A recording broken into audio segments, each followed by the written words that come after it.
familia, con todo el corazón de la familia Cupecucho, a nombre de Euserio, a nombre de Sofía, a nombre de todos los nietos, sobrinos queridos, Denis,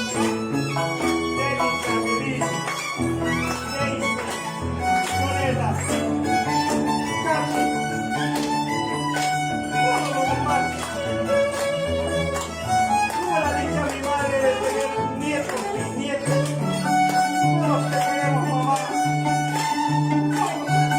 Todos me recuerdas el ejemplo más grande del pueblo de Arregada. Muchas gracias, quiero agradecer a Helen, a Miguel. De la misma forma quiero agradecer a Javier Tejada, a Dios Lizardo, a mi hermana Lisa Flora, sus hijas, sus sobrinas, a Niño Fernando, me acompañaron cuando yo fuera. Son contaditos, amigos y familiares. La gente que me va a acompañar cuando yo muera.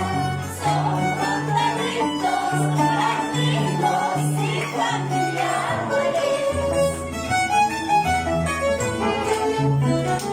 No te preocupes, mi amor, seré tu mamá completamente. Porque vas a vivir si tú no cambias de vida.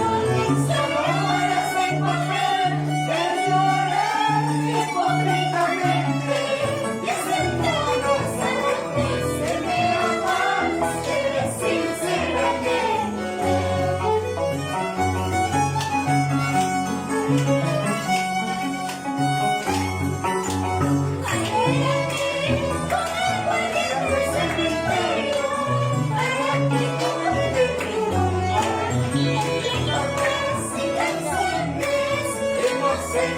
Compromiso.